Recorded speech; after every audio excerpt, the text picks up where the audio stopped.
From the Rove Hotel downtown Dubai's epic podcast studio.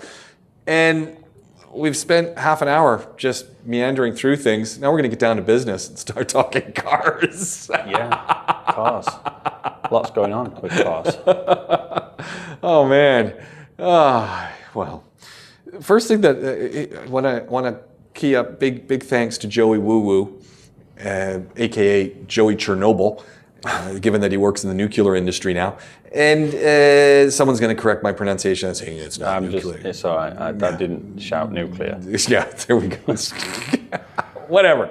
He's now gone to sending me, and I haven't forwarded you a whole bunch of these. He's sending me the fleet of all of the guys, what they're driving. And it's interesting, the vehicles. Now, he was driving the Passat. He's given the Passat back. He's done the walk around and he's talked about it. One of the things he was really, really happy with was the fuel economy on that thing.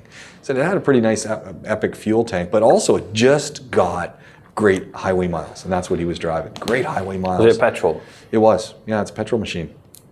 And it's the big complaint that we've had about entry-level cars, and I don't think Volkswagen gets it right, because it was pretty stripped down. So this car, like he said, little things like this. He's a highway driver. He's a frequent renter. He's doing rentals for work, and it's provided by work. So he gets to try a lot of cars, and he's very happy to get the Volkswagen. He did say the Chevy. His big end statement was, and I'll send you the links because I haven't sent you these things yet.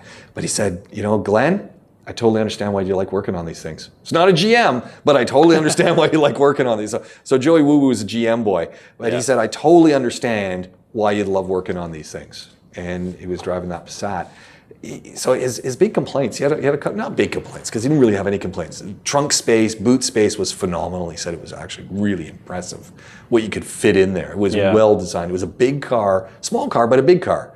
And he said what he was disappointed with was in this entry-level machine that there was no electric seats, that the adjustments of the seats were all manual. And I said, not that that's a big thing, but it was still a differentiator from some of the other entry-level vehicles that, at least on the driver's seat, have some things.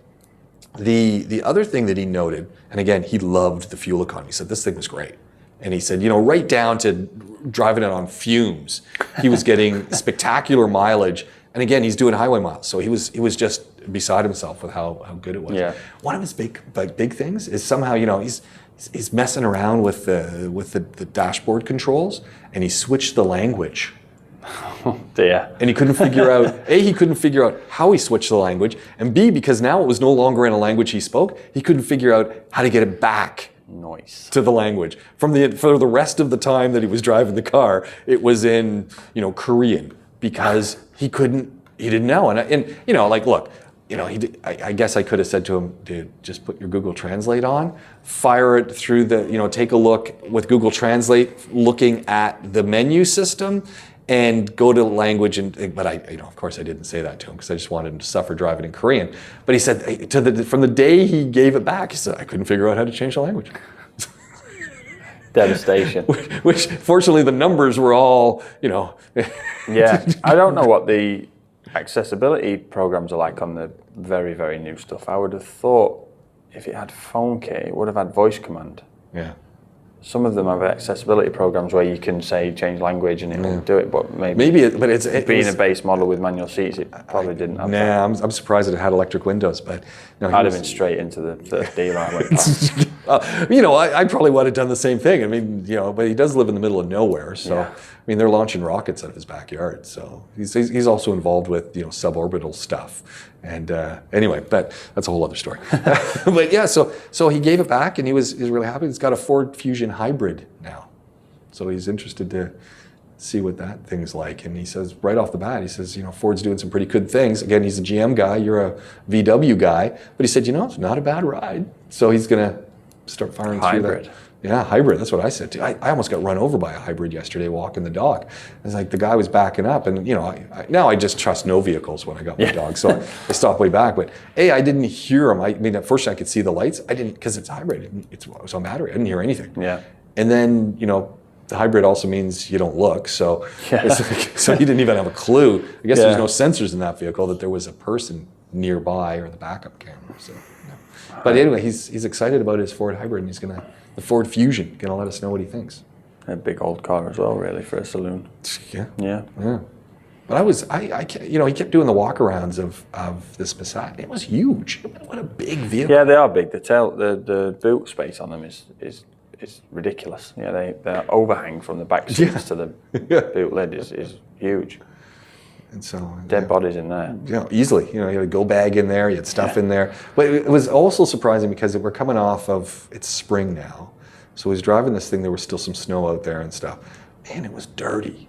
I mean, just from your boots going in on the floor mats and dirt, and you've got all the stuff when you've got slippery surfaces where you're throwing down sand and gravel. And I just was looking at the car. I'm just going, it's so dirty. Yeah. Like it's Yeah, you forget, don't you, being at home? Like how many? I mean, I've had to do it loads of times. Like even in the middle of a drive where we'll pull off the motorway in the UK and it's been raining or been snowing, and then you'll get out of the car, go to a motorway services to use the toilet or to buy some food or whatever it is, and then you'll come back to the car and realise, I can't see my number plate, I'm going to get a fine.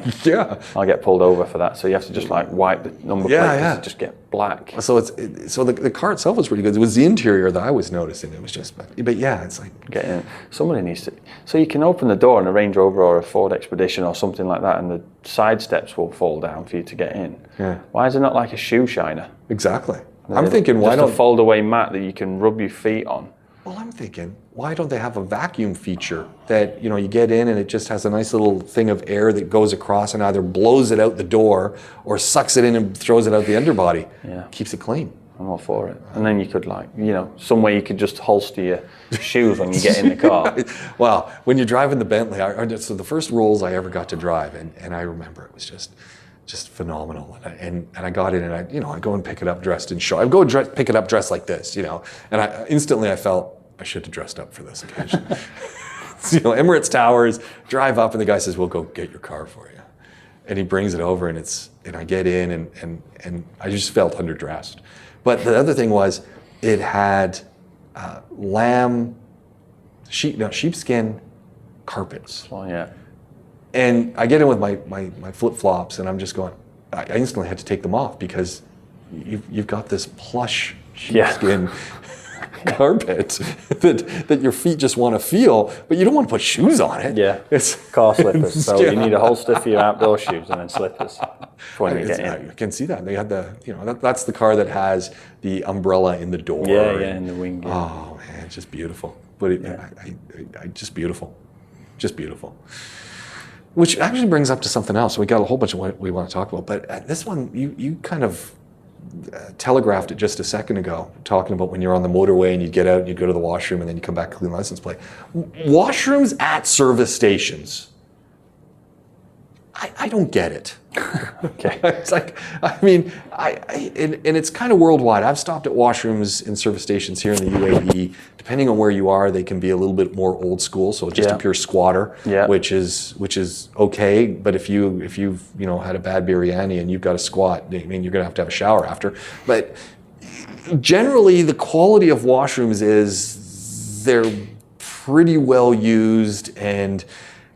It's like, I don't get it. Why isn't there like a cleaning person assigned to just refreshing the washrooms or go with some of these automated things? Because I've seen these around the world where you get out of the washroom and you push the button and it does a whole sanitization. It just washes the thing out and the next person who comes in, it's clean, it's fresh, it's ready to go, and it's about a 1 minute cycle. And I get that some people might really have to go and they're lined up. But I go to some washrooms at service stations globally and you got to make a decision when you get in there. It's like, am I staying in here? Am I not going in here? It's like they're horrible. Yeah, some of the ones in the UK they're a lot better than they used to be. I mean, I can remember my dad was a coal miner and he wasn't afraid of a bit of muck and dirt. But I can even remember my dad being like, "Don't touch anything in here. Just do what you need to do and get out without touching anything. Wait till someone else opens the door and walk through it when it's open." That sort of stuff. Still bad. Yeah. And you sort of knew when you were getting into the south of England, still a little bit better. But they're quite reasonable now from the sort of limited chance I get to see. And the thing is as well, a lot of the times that we'd see them, we were on a coach going to a football game and we've been, drinking or whatever it may be, and you don't necessarily care. as much as you might be. Your inhibitions have gone a little. Well, that's they're not as bad. Yeah, that's when there's no hands, and it's just like a garden hose firing everywhere. But in the UK, in the UK, if there's a car pulled over on the side of the road, if it's an old VW, then it's overheated. If it's anything else, there's a kid in the back wants a wee, and they're just behind the tree. You'll just there he is. There they are. Where are they? Yeah. And it's just sort of acceptable. It doesn't matter if it's at the side of a motorway or on a country lane. People just stop and use the countryside. Yeah. So it's not necessarily. People, I mean, you go to some of these service stations. I think it's Gloucester, I think. So we were going to Cornwall a couple of summers ago, and we drive down, and Amy's like, we need to stop at this Gloucester Services, and it's this, that, and the other. And we got there, and there's like a supermarket there, and this full restaurant there, and then there's souvenirs and this and that, and it's huge, both sides, north and southbound. And it's like, they're obviously getting used. Yeah. They've just changed now to experiences rather than you just bust into the toilet. You take the 401 in Canada between Toronto and Montreal, you got all these en route, and they've even got picnic sites that it's not just a picnic table. It's like you're going into a campsite with washrooms. A lot of those they've closed down. They were environmental, but you have to go to the main site or they've got something. But picnic tables, woods, things, and then you go into the building in the winter. Those places, I got to say, those are epically clean. Yeah. Usually waterless urinals for guys and stuff, but epically clean and all the services. Those are great. I mean, I was really referring to some of the gas stations I've been to around here, which it was a funny one too. Good little story about that before we get off this. Is we were in the middle of nowhere and we stop at a service station and I'm lined up with 10 guys to go in and my wife's waiting for the women's. It's locked. And I said, why don't you go inside and get the key? She goes, you think it's locked? They've locked it? And I go, oh yeah. I said, take a look. There's no women here. It's all guys. So if that door was open, the men would be in the women's washroom. I said, and lo and behold, she's going, I'll just wait a few more minutes. And maybe there's a woman in there. I go, no. And my wife, she waits. The attendant, obviously they've got cameras. Yeah. They're looking at the cameras and they're going, oh, there's a woman waiting. The guy walks out with the key and opens it. And she says, well, want me to bring it? Because I'll take the key with me. Because it'll self-lock. I don't want any of these yahoos going and using the clean woman's washroom as opposed to the men's washroom that is well used. Yeah, it's like, why can't just step a little bit closer? Sit down, just gentlemen. a little bit closer. No, just sit down on the seat. Yeah. Don't use your aim. Just sit down. Read a magazine. Get your phone out. The worst one is here because obviously we have the shataf, so you got the tap. Oh yeah. To give it a good rinse, which is cool. No problem. Fantastic. Have a shower if you want to. What are you washing on the ceiling, guys? What happened? You fall over halfway through. Like, what's happened there? I've been in. It's like another one in the UK. Actually, another traditional stopping point is a bus stop. So we have like brick or stone bus stops. All right. They're less and less common because they usually get driven into by people in Vauxhalls that don't know how to drive, and then that's it. The bus stop why the Vauxhall? Is that just or Subarus, Imprezas, and they just drive into them, and then that's it. They're just, but they stink. Oh, because people just use them. Why would they pee in there? Well, because no one can see you, right? You're walking down the road, you're desperate. It's like, my house is there. Yeah, I'll go in here. And it's always cold. Oh. It's like when you bust in and it's cold. Oh. So then they always end up in the bus stops. Yeah, so no one's going in those things. You go walk in, it's like, oh, no. Yeah. I remember that. I can feel I can still feel now the awkwardness of the conversation when I was like 4 or 5, asking, why does it smell like wee, Mum? And they're having to tell me that there's, just dirty old men that decide they need to go to the toilet in the bus stops. So that happens a lot. Okay. I mean, that's why people don't use the bus. Now they're all glass, and I'm sure that's why. Yeah, for sure. Because they make much more of a mess when they get smashed into by cars, and it's not if, it's when. And the bottoms are open, so if someone's weeing in there, it's going to go out and there's airflow, and I don't think anyone does that now. Well, the weird guys still. The weird guys. There's always an eccentric down the road. I threw a link into our notes about the Mercedes-Benz 2022 EQS Sedan, and we've had this discussion over and over and over again. When are the rest of the automakers going to join the Tesla zone and not just have electric vehicles, but have something that's cool? And the question I always had is, I don't own a Tesla. if I don't own an electric car at this point in my life for no bad reason, and except that, well, they've just come out with the electric Wrangler, so that could happen someday. But why would I get a new car when mine's perfectly functional? Yeah. It's like, it's like there's nothing that can't be fixed on it at this point. So, but I was looking at this Mercedes-Benz, and I was just going, okay, price point wise, it's probably going to come in somewhere around the pricing of a Tesla, depending on what you're looking at. It's a Mercedes-Benz, and I'm just looking at this thing going, if I had the choice between a Tesla and a Benz, I'd probably go with the Mercedes-Benz. And that's the problem Tesla are going to have. And Yeah. I think that's the reason why, as much as Mr. Musk has committed to it and put the right people and spent the right money on the right infrastructure, I think he must have known this was coming. VW, the ID4, the ID3, when the buzz comes out, Mercedes are on it. The Audi, the Golf GTE originally from VW, they stopped taking orders for. They just couldn't keep up with demand. The e-tron from Audi, they stopped taking orders for. They can't keep up with demand. Mercedes will be the same. BMW is a strange one. That i3 and the i8 and those ugly ass things that they did. I mean, it's a strange one. I don't know what they've got in the pipeline, and not being particularly a fan of the BMW stuff, I don't keep on top of it. But the only worrying thing with these electric vehicles is they can't really compromise on styling. They have to go for aerodynamics. They have to, because the range anxiety that's much of a problem at the minute for people, and will be for a long time.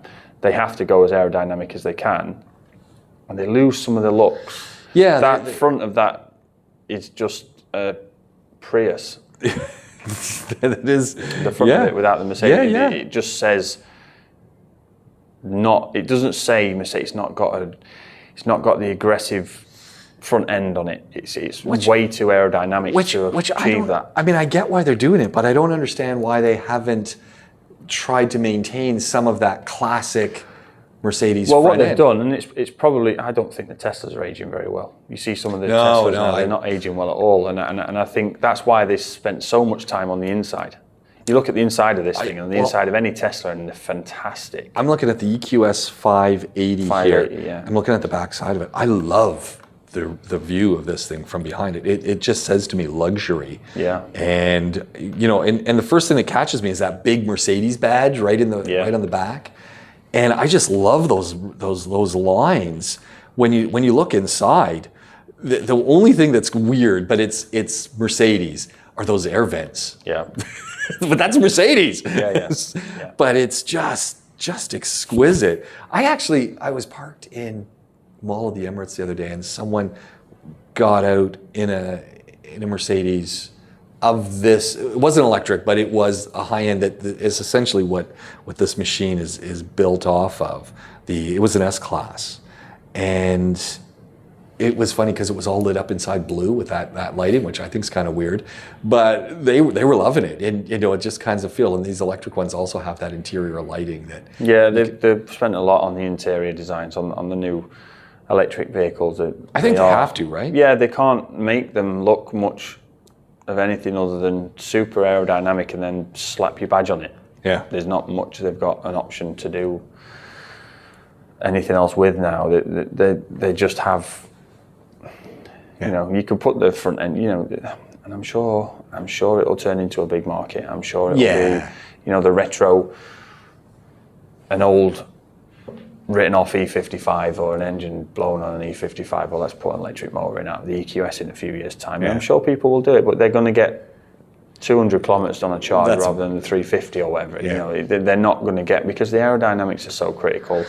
and you've got to understand that's why the insides look so good. That's why they spend their money looking at make it nice inside. It doesn't say how much this thing's going to cost, but at the top of the line, the EQS 580 4MATIC,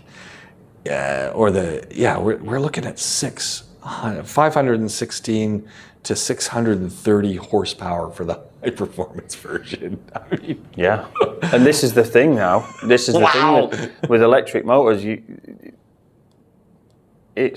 they're all going to be high power. Yeah, 0 to rocket in no time. Well, the torque is all going to be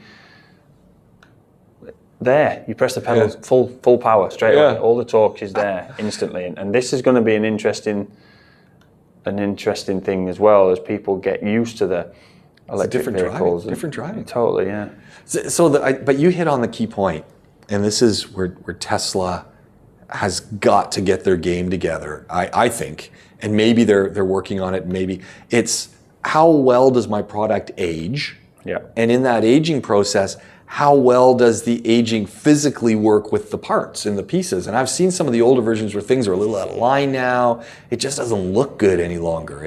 You know, some of the finish hasn't worked so well. Yeah, this comes from the fact that things are being designed in a way now out of necessity, rather than giving the designer a piece of paper and saying, commission, I want this.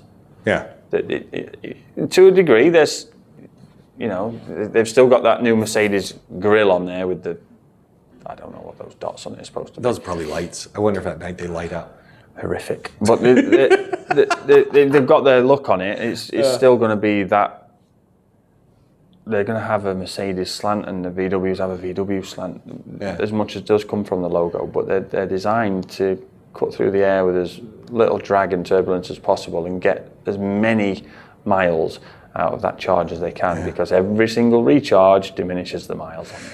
I think it's going to be, I think for me, what makes me kind of look at this and say, you know, hey, a GM product or a Volkswagen product or a Mercedes or, you know, even maybe a BMW, probably not. Neither of us are big Beamer fans, but I don't know why. It just never. But, you know, if I had a choice between similarly priced Tesla, similarly priced Mercedes-Benz has been around forever. And I'd like to believe, and I don't think I'm wrong in this belief, that the workmanship that goes into building this new electric vehicle is the same workmanship that's gone into building every Mercedes-Benz vehicle. And you see those things. I mean, we see them here. They're 10 years old. They're 15 years old.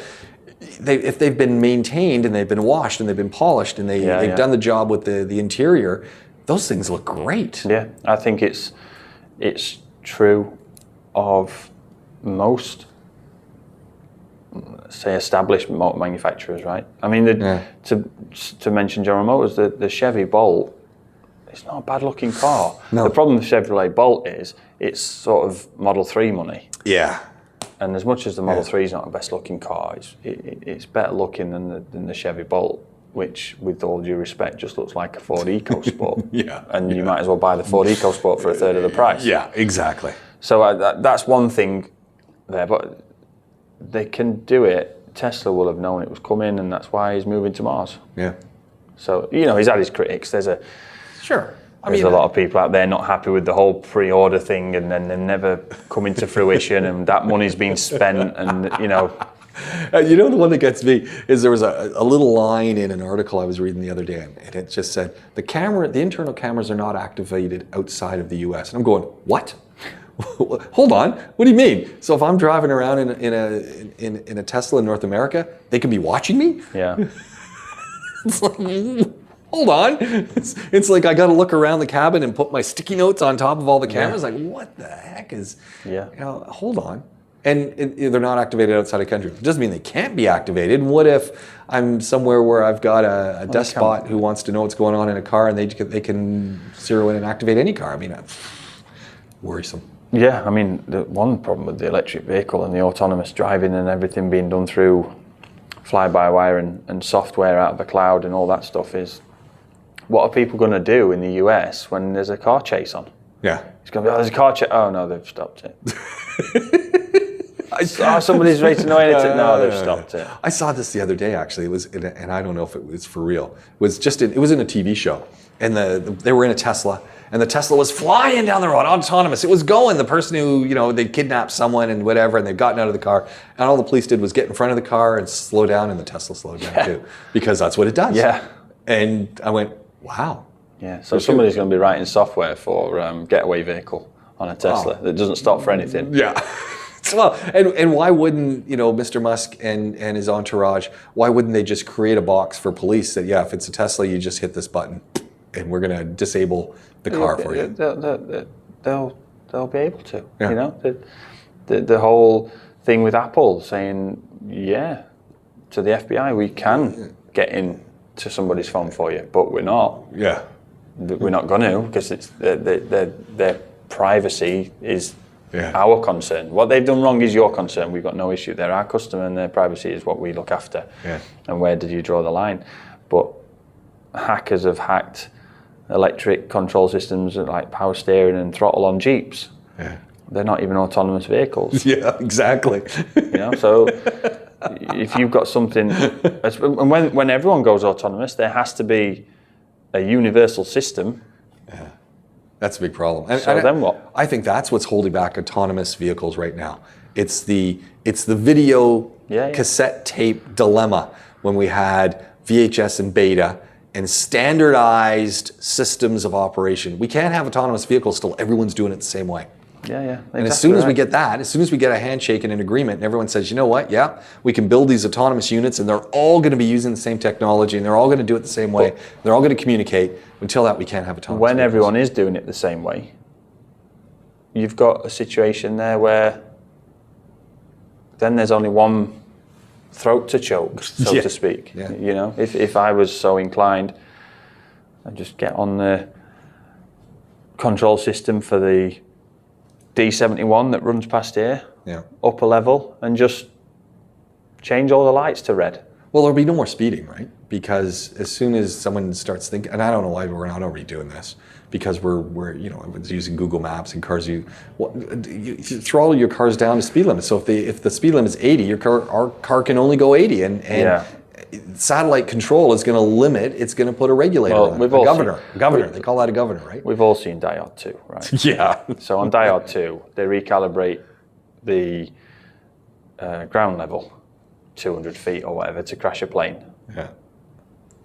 Recalibrate the speed limit on a road. Yeah, easy. So all of a sudden you end up having 400 vehicles an hour that go down a certain stretch of road that's a 45 mile an hour limit. Somebody wants to get in there and hack it and change it to 145. All of a sudden, the cars are going, well, we can do 145. Everyone's doing 145. There's nothing in my way. Why not? Yeah.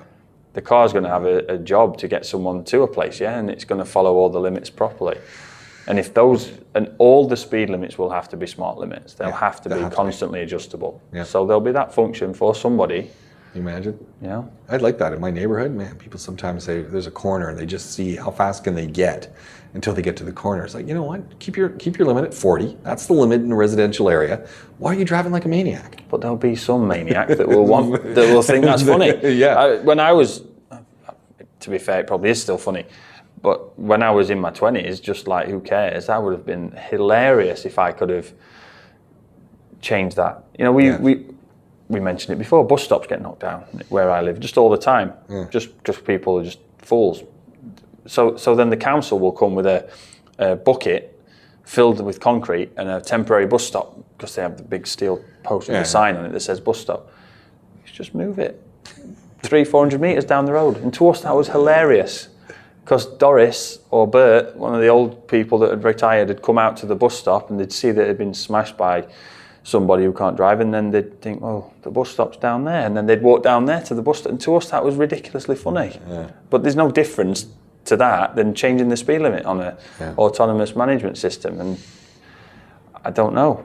Yeah. Maybe it's the whole Skynet fear from Terminator that makes you think this isn't a good idea. But it's Matrix, my friend. It's Matrix. How do you? There's got to be some human regulation of the AI, surely. And then at that point, that's your weak link. Yeah. I wonder if we could get, talking Matrix. I wonder if we could get Keanu Reeves to join us on the show one day. Yeah, why not? I'm sure he'd talk cars. He's probably got nothing to do. I don't know. He's a busy guy. It's Keanu Reeves. They're remaking it, aren't they? I think they're doing another one. Yeah. I'm hoping they're going to do another John Wick. Was he in the last? Was he in the last of? No, was he in the last of the Mohicans? Was it him? Or the last? He was in something like that, weren't he, as well? Yeah. That was a good one. I can't remember the name of it. Yeah. I mean, he's not busy now. He'll be on here. He'll be on next week. You heard it here first. So I got a question for you. What do you think? I've thrown in another link to the Lincoln Zephyr that has made a comeback in China. And I'm looking at it, and quite frankly, it doesn't look any different than that Mercedes electric car. I'm looking at it. Anyway, the Lincoln Zephyr is just spectacular looking. I mean, I would own this in a heartbeat. But it's only gonna be available in China because the Chinese are loving their sedans, which makes sense to me as well. Now, here's my thinking. We get a lot of Chinese cars here in Dubai. Yeah. Do you think the Zephyr is gonna make a comeback here? I can't imagine because Lincoln's going to bring back the Chinese-only car, but I don't know. It's a good-looking car. It is. Doesn't it work? I own that. Yeah. I mean, I don't see why it wouldn't sell here.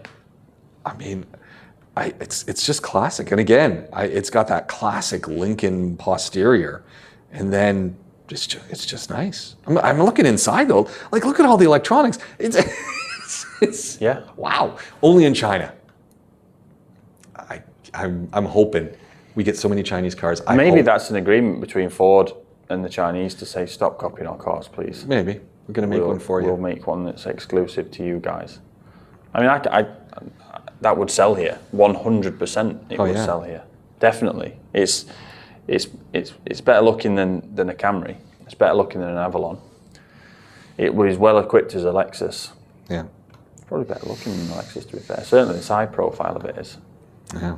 So I think that would sell. Maybe they're just using it as a test market. Maybe. Put it on the Chinese market. I mean, I don't know why the sedans died. I mean, everyone wants an SUV now. I don't get that. I mean, look, of course I love driving my SUV, but really at this point it's just two of us. We have this big SUV only because I'm too cheap to go buy a car, and because I don't want to have to. I mean, I want to have to pay. Mortgage on a car, a loan on a car or whatever, and they're not cheap, and so I'm just driving mine till it dies. But in retrospect, if I was going back now and I had to get something new, I wouldn't be, as much as I love my Wrangler, I wouldn't be buying another Wrangler. I'd be buying, as my wife says, she always laughs because we were talking about cars for, if the kids were to get out and think about cars, what should they get? And I said, well, Ford Figo. Yeah. She says, yeah, you'd have one of those things right away, wouldn't you? I said, darn right I would. Darn right. Yeah. And it'd be 5 on the floor and hold on to the door because we're going. That's it. Yeah. And someone say, oh, you can't drive that type of dab. I said, watch me. So I used to do that. 9 years ago when I came here, I agree. Yeah. I agree. Every car was in 4x4. Now I was at AAA, so my viewpoint was somewhat skewed because we just did Land Rovers and 4x4s, and they asked me to go there. Part of the reason was to get the VW group stuff and the more European market, because the GM at the time saw that's where it was going. Right. But nonetheless, I lived in Arbasha, and every car in the car park was an off-road 4x4. Yeah. Every car. Now that's not the case. No. Now people are realizing, hey, I need fuel economy. Yeah. We've unpegged the gas price fluctuates, petrol price fluctuates. Yeah, we need cars and something that's affordable. It's easy to repair, easy to put tires on, and less impact on the environment. That's a huge totally factor. I like to think that's a huge factor in it, and I do believe that now you can drive a small car. Well, and there's the myth of the safety of an SUV, and it's like, yeah, okay, you're a bigger vehicle and things, but let's face it, side impact on an SUV, you're going to flip it. I mean, that's a known thing. They flip. Cars don't necessarily flip. Yeah. And body crumple zones, airbags. You're honestly driving in a regular manner. You're safe in a sedan. Yeah. Probably safer than an SUV. So, there's quite the myth. Well, I need a big car. Well, then go get yourself a big Lincoln. It's that simple. Go get yourself a Malibu. Go get the Passat, or what's the Ateron, or the Arteon. Yeah. Arteon. Go get the next big size. Yeah. You won't be disappointed. Yeah. There's nothing wrong with needing 7 seats. If that's the way it is, that's the way it is. If you need 7 seats, cool. You know, if you need 35-inch diameter tires on your Wrangler because you use it every weekend in the desert, or you're herding camels or whatever you call it, then no problem. Yeah. But you probably will find you can manage with a Figo or a Golf or something along those lines. I had one yesterday, so I'm in the old yellow thing, no windows, got my mask on, I'm driving home, and this monster of a Raptor, whatever it was, drives up beside me, lift kit on it, it's another Wrangler, lift kit on it, blacked out windows, and it's making a screeching sound as it goes around the corners, and I'm just in my stock Wrangler. Yeah. And I swear the guy was looking at me just with a smile going, yeah, man, dude, you got it. The half doors, no roof on. Yeah. No care in the world. Am I breaking any land speed records? Nope. Yeah. Am I going to be breaking any land speed records off-road? I remember Imtishan took mine off-road one time. He said, let's say we can make it do a little rooster tail with sand. Get 250,000 K on that little thing. It wasn't happening. He's going, I can't do it. I go, if anyone can do it, it's you. And he goes, I'm trying. Yeah, I can't do it. It's not happening in your stock machine. He says, excellent off-road, but I can't do it. I said, there you go. Yeah, you can definitely drive a smaller car here. Yeah. Definitely. Now, 100% you can get away with a smaller car now, yeah. So you know what we didn't get to talk about? We want to talk about Rain Away. Joey Woo uses that stuff, swears by it. Do you use that in England? It's that spray you put on the windshields that causes the water to beat off. Yeah, he swears by that stuff. Yeah, I mean, look, if you're keeping your wipers clean and you're replacing the rubbers as and when you necessarily need to, then it's cool. But and if you're applying it properly. Yeah, he sprays it. I mean, he's pretty obsessed about that. Interesting thing though, his daughter doesn't have a driver's license, and she should. I keep sending her a message every day saying, your dad's a mechanic, right? Like, why wouldn't you own a car of some sort? Because he's going to fix it in the driveway. He's going to complain. He's miserable. This is the how old is she? Like 16. This is the generation. Yeah, no car. I said, and there'll be no desire. No, clearly not. I was thinking, wow, okay. Speaking of windshield wipers, rubber maintenance. I saw something the other day with this new hybrid rubber plastic stuff claiming to be the best wipers on the planet. And I just went, I wonder. You'll pay for it. Yeah. You'll pay for that. I mean, a wiper blade's a wiper blade. If you just accept that you're probably going to change them every 6 months. And that's exactly what happens. 100 dirhams or whatever for the rubbers. I mean, who cares? I just get a car for and buy 2 sets for 30 dirhams. I mean, we just end up with the situation where it's very difficult to get somebody to put money down for wiper blades. All right, on arrange for a couple of days a year. Yeah. So I'm thinking. Yeah, it does, but you come back to the airport after you've had your car parked for a couple of days, or you come back home after a holiday. You drive down the road and you put the washers on, and the wipers don't clear, and you've made it worse for yourself. Yeah, there you go. Just change your rubbers. They're not that expensive. Get them done. When you need them, they are so important. Yeah. You're literally blind without them if they don't work properly. And nothing worse than that. It's like, oh. Yeah. Just water versus windshield wiper washer fluid. What are your thoughts? Because washer fluid's fine as long as you're not mixing. If you can try and keep the same one. I just use the same one, but I don't. I never want just water in there. I notice a total difference. But then I always wonder the fluid, which it says made for windshields, made for it's got all the blurb on it. I'm wondering if that doesn't help break down my wiper blades a little bit, or does that actually help? Some of them actually say, "Oh, it conditions the rubber, wiper blades." Doesn't it? What do you think? No. Well, I mean, if next to that there's the same people making wiper blade rubbers, it's probably unlikely. But it's always better to use. It's always better to use the additive if you can, but just try and use the same one. It's a bit of a struggle for us. We do a service on a car, and the washers isn't emptying, but there's clearly something in there. Yeah, your guys just throw water. Now we just got to top it up with water because we don't know. And if we mix it and it congeals or it reacts or separates something, we've created a big issue. I said to myself, remember, next time I take my car in, just put a jug of the windshield stuff on the seat so the guy knows. Yeah. Just top it up with mine and be done, because there's nothing worse than I got on one day and I did something and I went going, was that water? Why is there water in there? And I was going, So then, I just topped it up once it was about halfway down. So then it's at least got a little bit of the mixture going. Gives a better cooling. I just find the water alone just doesn't give the clean. Yeah, that's right. In the UK, it's more important in the summer to get rid of the dead bugs. Oh yeah. And in the winter to stop it freezing. Yeah. We don't have those problems really here. No, here it's just summertime. Dusty and it rains really bad for a few days. Yeah, we haven't had any rain. Do you think we're going to get any rain? We've had no rain this year. It's like this time last year when it was really stormy, wasn't it? There's no clouds in the sky. I said maybe we will. Low pressure system's coming, but I'm not seeing anything. We could do with it. I'm telling you, speaking of rain, I've noticed it. I've got a little patch of grass. There's no weeds in it this year. Now, okay, again, I've gone and pulled out the weeds last year and stuff, but if we get a whole bunch of rain, it seems to activate some of these seeds, and there's none this year, like none, because I just water by hand. Yeah, so I don't know what the date farms are. They're going to be feeling it at the minute. Yeah. Last thing, I know you're looking at your clock and we got stuff to do. And this one just always strikes me as I just never know. And I don't know if I should be asking more questions. When I go and get my tires balanced, and actually I got to get my tires balanced now. I'm feeling it. It's like on one car, it's like, oh yeah, these tires need to be balanced. Like clearly, one of the rear wheels needs to be balanced. And you get that little bit of a shimmy going down, and I'm going, And it stops at a certain speed. Be careful, there's not something wrong with on the tires as well there. Yeah, I get checked that out. Worth getting it checked. I almost think I'm probably I'm just trying to remember when I got these tires, and I think it's been 2 years. So which made me think they look okay, but I'm thinking it's probably a tire time too. Yeah. So when you go and get your tires balanced, you got the old school guy who whips out those weights with the hammer, and it's got the little clip, and they put them on. But no one wants those because it looks like hell on some vehicles. I don't care. I drive a Wrangler. Just put it on whatever.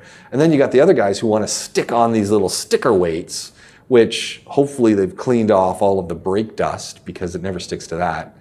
And they only want to put the weights on the inside of the wheel, not on the outside. Is there one better than the other? Is one last longer than the other? Should I recommend one over the other? Or it's difficult to say. The hammer-on ones rely on pressure of the. It's sort of like a bent over clip that has to then open up and then pop back on over the rim. Yeah. And they do fail sometimes. They always scratch the rim, of course. So on an alloy wheel, it's no good. Forget it. But on a steel wheel with a that's going to have a wheel trim over the top, definitely go for the hammer-on because you're not going to see them. There's no damage going to be caused. And they are far, far better because they're not going to fall off. There's less likelihood of them falling off. But the glue-on ones are much better looking. The only problem with the glue-on ones is what you'd expect, the glue.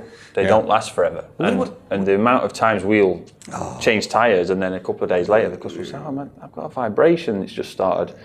And it comes back in and there's a weight hanging off or, we get that. And sometimes you'll have a situation where you'll get glued on wheel weights which will catch the caliper for the brake. There's big brakes these days.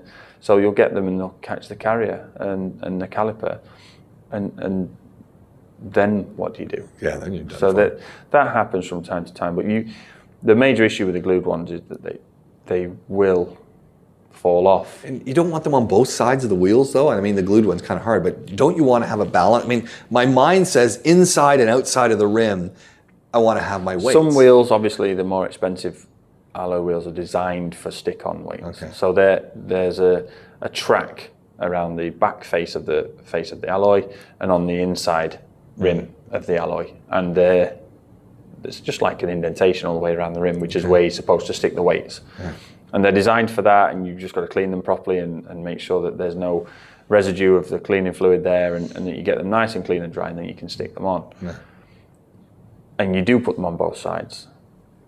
There are people that don't necessarily balance wheels properly and just do it. Right. How can you not balance it properly? The machine tells you where to put the stuff. Well, they just don't use it. They just don't input they eyeball it. There's different types of rim. There's different offsets. You're supposed to measure the offset and the diameter, and some people spin them up and just see what it comes out with, and it might be okay. It might not be. Okay. But then they roll the dice. Yeah. One of the benefits of balancing tires is obviously to stop the vibration. But if you get them regularly checked, it can see any defects in the rim. It allows you to see any defects in the tyre, because as it's spinning around in front of you, you can see if there's any upwards and downwards movement of the tyre that spins. You can see, there's a bulge there, or the rim's got a bit of a deformation here, or whatever it is. There's a lot of stuff you can do balancing tyres that some people just look at a screen and like, it's red there, keep turning it there, put the weight on, send the car out. Some people don't even give it that second check. They just assume it's done, and it's just one of those things. I remember being an apprentice. That's what the apprentice would do. If someone was changing tyres, they don't want to do it, especially on a summer's day in the UK. they'd shout me over, and I'd do it the same after when I was qualified and get the current apprentice to do it. I don't want to change tyres, especially don't want to change low profile tyres. Yeah. But we'd have situations where there'd be 3 or 4 of us round a tyre trying to make sure we didn't damage the rim and get it on properly without damaging the tyre, and that would happen, and run flats are awful to try and fit. Yeah. But these balancing wheels can take 15-20 minutes a wheel if you're doing it right, because you might end up doing road force to see if the tyre tracks one way, and then you've got to match mount any imperfections in the tyre, which there will be imperfections. You can't make something perfect, same as the rim. You'll try and match mount them together, and it can take 15-20 minutes for one, but it makes such a difference, to the way the car drives. Yeah. Well, on that note, you know what? It's time for us to pack up, and thank you very much, Glenn. As always, informative, educational, entertaining, and a whole bunch more. Glenn Power, POWERWORKS Automotive, and crew. Tried not to moan so much this week. More moaning next week. There we go. Thank you very much for listening. We're coming to you from the Rove Hotel downtown Dubai's epic podcast studio. Podaholics with a K at gmail.com. Drop us a line. Let us know what you're thinking, and we'll talk to you again really, really soon. So long for now.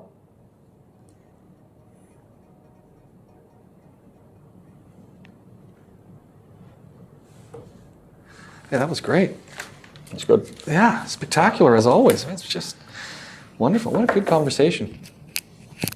I think, John was really happy with the... There's the one I posted up on LinkedIn, and there's the one that's on Podaholics, and then there's the one that I do. The one that I do's got a little bit more of our preamble.